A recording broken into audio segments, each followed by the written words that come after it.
2026-এ 226 পাচ্ছি, 230ও পেয়ে যেতে পারি বললেন মমতা বন্দ্যোপাধ্যায়। 295ও পেয়ে যেতে পারেন, কি আছে? ভোটের গণনা হওয়ার আগে পর্যন্ত পেয়ে নিন, ভালো করে, অসুবিধা কি আছে?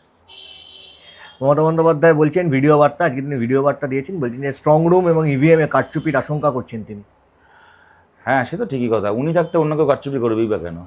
যে কারচুপি উনি পঞ্চায়েতের সময় করেছেন, যে কারচুপি ওনার দল মিউনিসিপ্যালিটি ভোটের সময় করে, যখন ওনার রাজ্যের ইলেকশন কমিশন ওনার ভাইয়ের সাথে সন্ধ্যাবেলা বসে মাল খাওয়া ইলেকশন কমিশনার যখন পশ্চিমবাংলায় ভোট করায়, তখন যেরকমভাবে ভোট হয়, তখন যেরকমভাবে স্ট্রং রুম থাকে, তখন যেরকমভাবে গণনা কেন্দ্র পরিচালিত হয়, সেরকমভাবে কেন বিধানসভার ক্ষেত্রেই বা ওনাকে করতে দেওয়া হবে না? ঠিকই তো, ওনার তো ন্যায্য অভিমান এটা।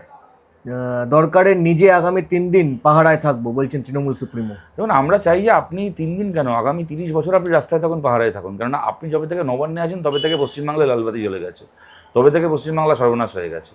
আজকে উনি যা বলেছেন যে আমি রাস্তায় থাকবো, আপনি অবশ্যই রাস্তায় থাকুন, আপনাকে নবান্নে থাকতে হবে না, এটা আমরা চাই। আপনি নবান্নে থাকবেন মানে পশ্চিমবাংলার কৃষক রাস্তায় থাকবে, পশ্চিমবাংলার কর্মচারী, শ্রমিক কর্মচারী তারা রাস্তায় থাকবে, পশ্চিমবাংলা চাকরি প্রার্থী বেকার ছেলেমেয়েরা রাস্তায় থাকবে।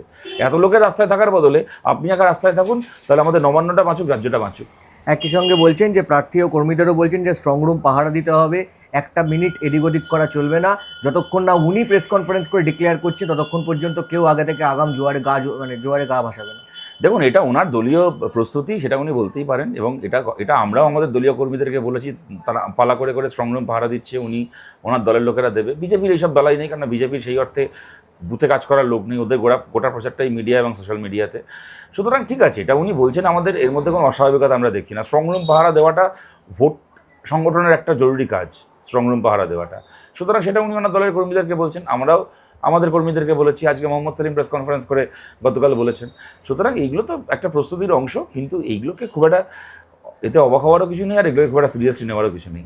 এখনও পর্যন্ত যে এক্সিট পোল বেরিয়েছে সেই এক্সিট পোলে দেখা যাচ্ছে যে বেশিরভাগ জায়গায় কিন্তু বিজেপিকে এগিয়ে রাখছে এক্সিট পোলে, কিন্তু বামেরা কোথায়, মানে বামেদের কিন্তু সেইভাবে কিন্তু ডাবল ডিজিট। দেখুন, আমরা তো এক্সিট পোলে এক্সিট পোলে জেতার জন্য লড়িনি, আমরা তো বিধানসভার ভোটে জেতার জন্য লড়েছি। 4 তারিখের দিকে আমরা তাকিয়ে আছি। আর এক্সিট পোল তো ধরুন, মনে করুন আজ থেকে 2 বছর আগে লোকসভার এক্সিট পোলের পরিণতি কী হয়েছিল তাও আপনারা দেখেছিলেন।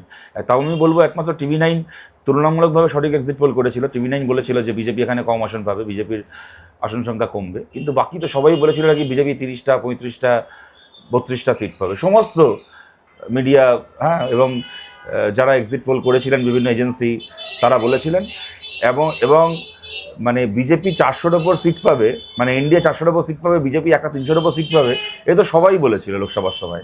তারপরে কি হয়েছে আমরা দেখেছি। সুতরাং আমরা এক্সিট পোলের দিকে তাকিয়েই আমরা সত্যিকারের গণনার দিকে তাকিয়ে আছি। আরেকটা বিষয় সেটা হচ্ছে যে এই যে শওকতকে নিয়ে একটি গান বেঁধেছে আইএসএফের, যে গান মাতচোর, কীভাবে দেখছেন এই গানটা? খুব মজার গান, তো যবে থেকে শুনেছি মাথায় ঘুরছে গানটা। খুব ভালো গান হয়েছে। ইলেকশন সিজনে এখন শেষ, বলেন না, একদম শেষ দিকে এসে একেবারে বাজার নিয়ে নেওয়া, সেরকম একটা গান হয়েছে। শওকত তো সত্যিই মাতচোর, সত্যিকারের কথা। কি আবার একটা মৌখালির গাঁজা করে বলা হয়েছে, খালি মাতচোর কেন? এটা সত্যি কথা, এটা তো। এবং শওকত মোল্লাকে অভিনন্দন জানাচ্ছি। আজকে নচিকেতা নীলাঞ্জনার মতো, আজকে অঞ্জন দত্তর বেলা বোসের মতো শওকত মোল্লাও বাংলা গানে অমর হয়ে গেলেন। আচ্ছা, গণনা কেন্দ্র পরিবর্তন নিয়ে মামলা করেছেন জাভেদ আহমেদ খান। হঠাৎ করে গীতাঞ্জলি স্টেডিয়াম থেকে গণনা কেন্দ্র পরিবর্তন করে আলিপুরের বিহারীলাল কলেজে করা হয়েছে, সেটা নিয়ে মামলা করেছে, আজকে সওয়াল করেছে যে হঠাৎ করে কেন এই নিয়ম মেনে।